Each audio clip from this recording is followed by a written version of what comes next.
it's Michelle from the Scattered Scrapper. Welcome to my channel. Today is September 5th, and for Scraptember we're working on a sketch by Katie, and this is the sketch that she has made for us. I've got my pictures. I have what I think is going to be my title. Not sure if it's going to stay wooden or if I'm going to paint it.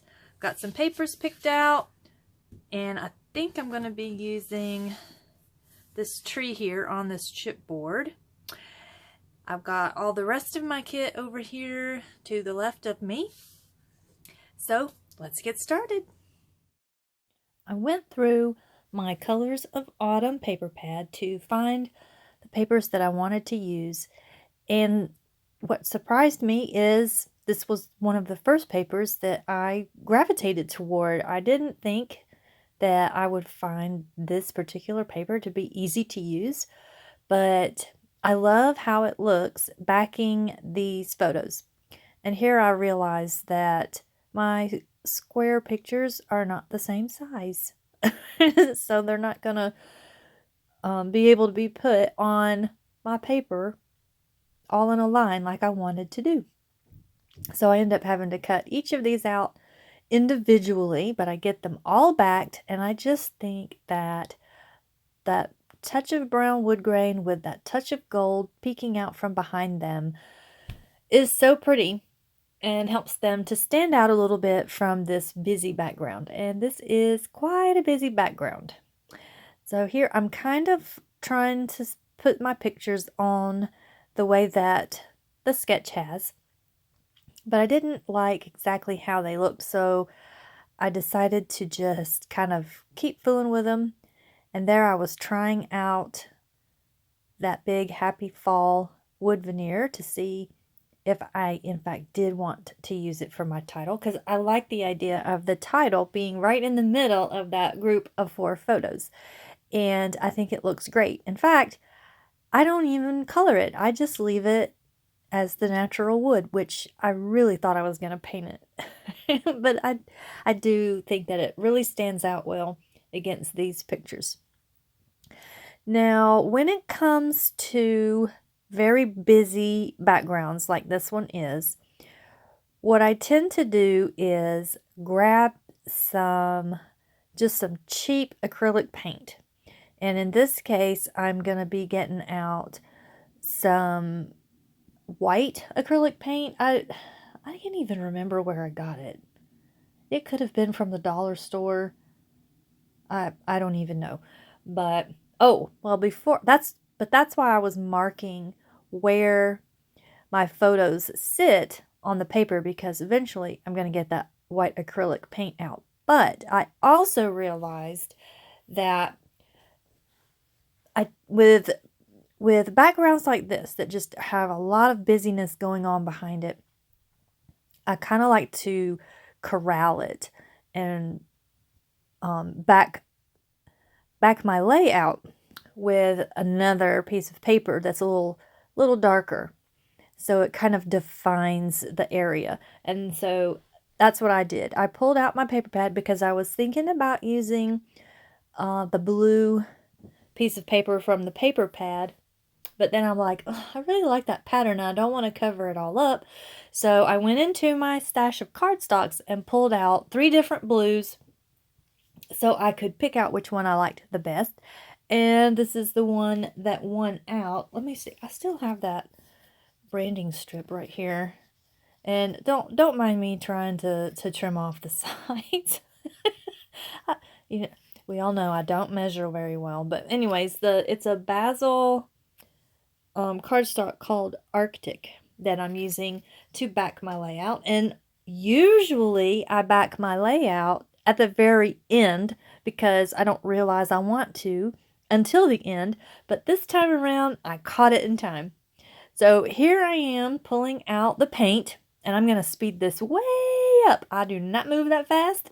I wish I did. I might get more layouts done. But I'm just going to do a very thin wash all the way around where my photos are going to go. And I'm just checking there to make sure I get it all covered. And I used a dry brush so you can see that the background still shines through. So it doesn't really cover it up, it just kind of tones it down just a little bit.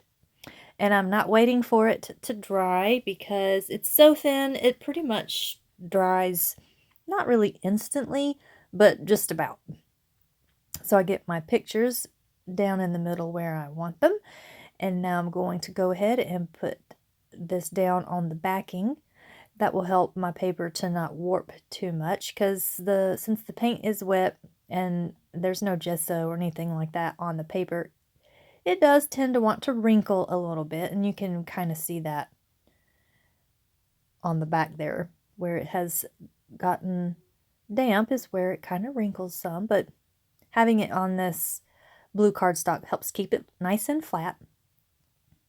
Now, I want to use this for my ginkgo leaves. It is a very close color to the color of the leaves in my photos. And at first I'm like, do I want to put this stamp on or do I want to just cut them out? And I'm going to give it a trial here. And I fill up this stamp. And it's kind of an intricate stamp. It has a lot of very thin lines, so I'm using my StazOn, and I'm gonna make sure that it's nice and loaded, and I give this a try, and I really like how this looks. So what I'm gonna do is get my little Tim Holtz Sizzix, the little small one here, and I'm going to cut it out with the matching die. I really like these stamps and the dies. They're from Altenew. I think I got them last year. I think that's when I got them. Oh yeah, it says it's copyright on it. It's 2021.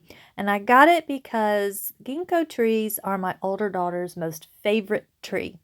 And I got these to make a layout about her, or to use on some layouts with her in them, since she likes those trees so much.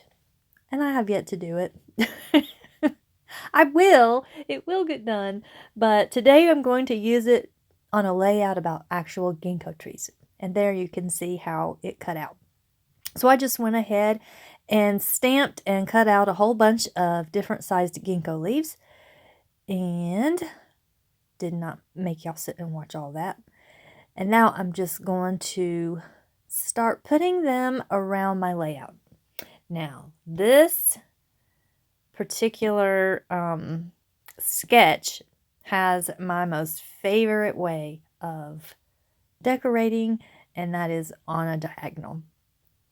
So it has the title in the center, and then in the upper right corner it has a big cluster, and on the bottom left corner it has a big cluster.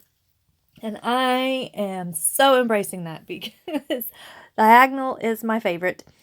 And it just so happened, and this was completely a coincidence, the little branch there in the picture on the upper right is facing that same diagonal. So I was like, yes, it is all working out perfect, and I love it.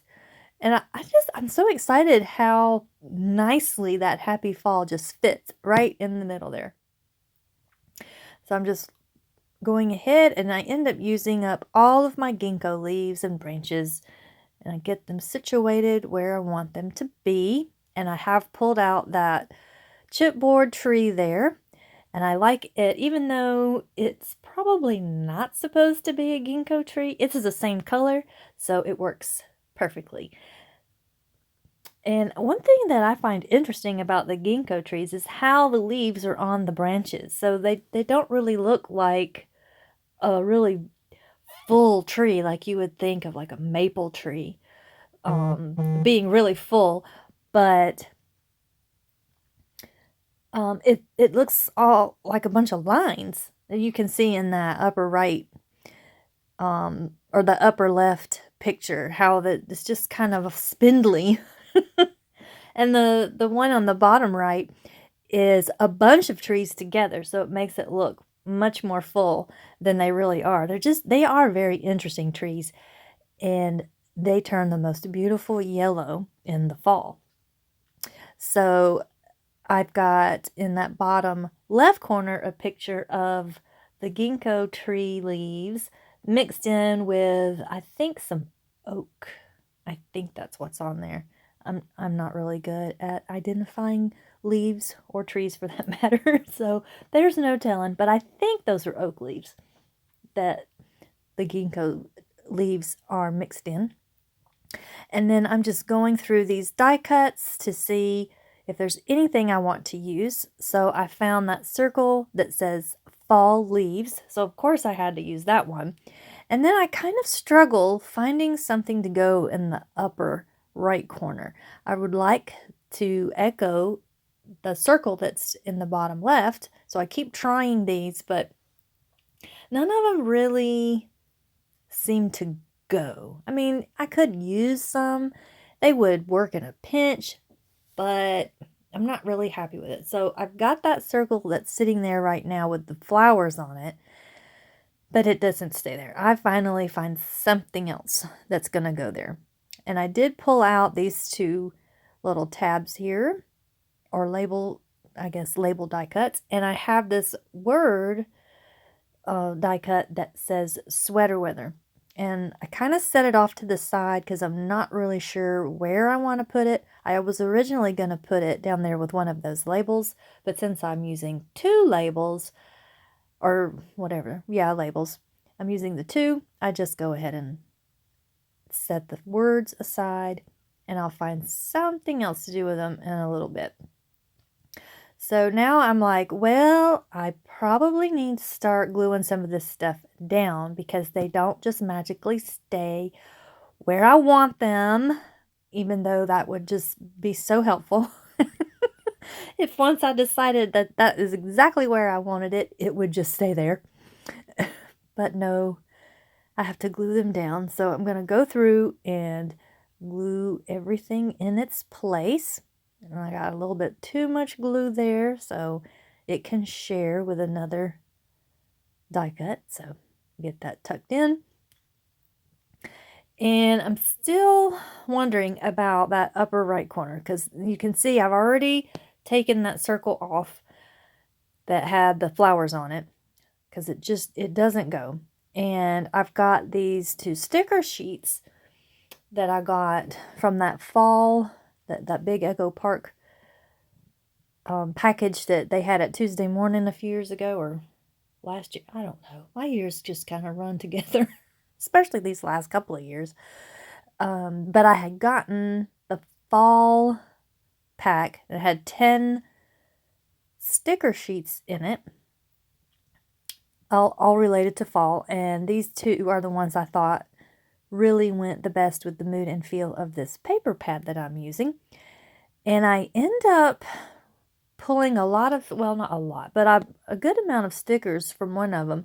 The other one just didn't really go with this particular layout, but the one that's on top right now that you can see with the bicycle and the rake on it, that's the one that I end up using the most for this particular layout.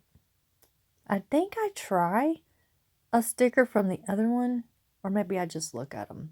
But anyway, this one right here, this one, as I decide to use this basket of leaves to go on the layout, and that introduces kind of another color along with the label on the bottom. It's a little bit darker, so it's introducing more of a red onto my layout because there is a little bit of red in my background, but it's kind of muted, and since I covered it with the white acrylic paint, it's even more muted. But the red that's in that little basket of leaves, and then it kind of sparks the idea that I need to add a little bit more red into my clusters. And it's like, let's see, we learned it from Michele. If you add something in, it's fine. Just put more on it so it looks intentional. Or to that effect. I can't quote her, unfortunately. So I'm going to go back to the chipboard sheet and look for some reddish items, and I find this little heart, so I put that up at the top. And I like this leaf. It's a nice color. I don't like the size. It doesn't really quite work. And also I wanted another heart, and at first I didn't think that there was another heart on the chipboard, but I found it. Yay! So I can put it down here, and that's going to give me a nice little shot of red. And that label down there, it's not actually red, it's a dark orange. So really, it's all of the basket of leaves' fault that there's red on this layout. But that's okay because it goes. Since there's a big old pile of leaves. I have a picture of a pile of leaves and they need to be raked up so we can jump in them. And I'm just looking for some more red, and there's some maple leaves. I think these are maple leaves that I'm pulling off the sticker sheet, and they're red, so I just kind of tuck those here and there.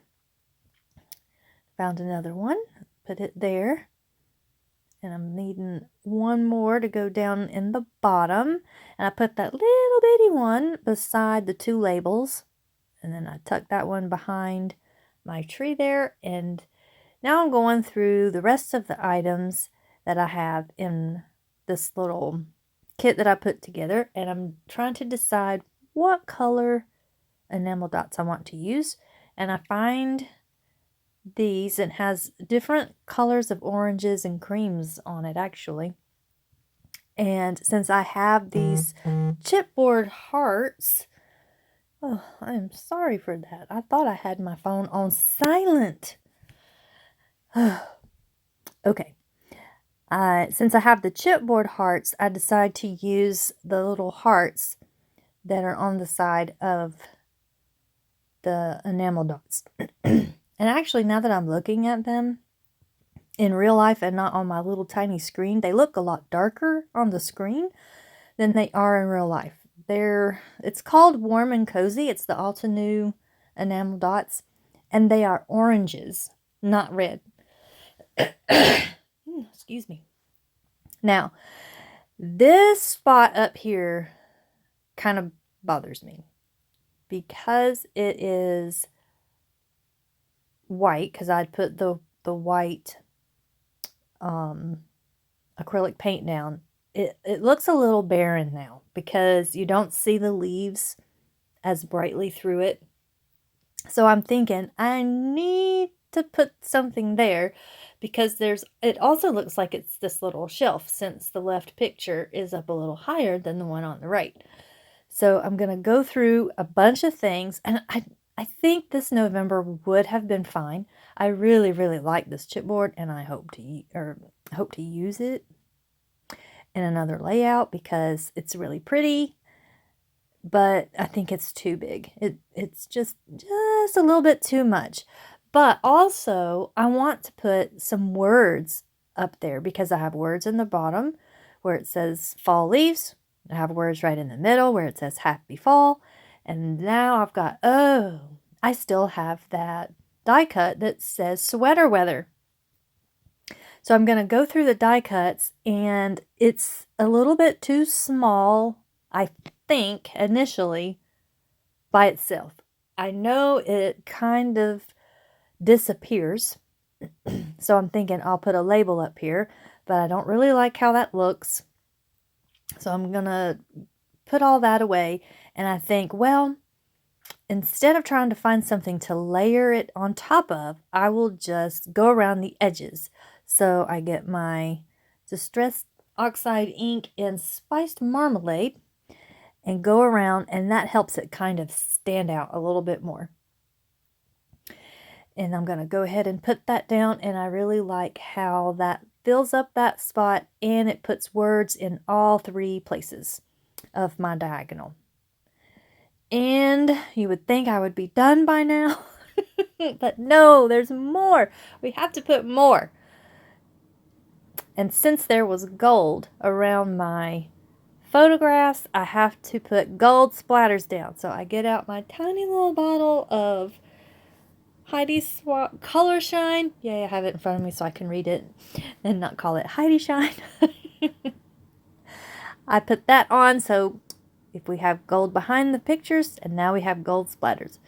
And then there's one more thing I'm going to do, and I've got this little One Canoe 2 date stamp, and I go ahead and I'm going to stamp the date in this bottom label, and then I'm going to write just a small little blurb in the label above it about how beautiful I think that the ginkgo trees are in the fall. They have such a beautiful color. And that should do it, I think. Yes, it is. I hope y'all have enjoyed this video, and I hope that you are playing along with all the girls doing the Scraptember. Be sure and follow all the links down below so that you can see everyone's inspiration, and I'll see you next time. Bye-bye.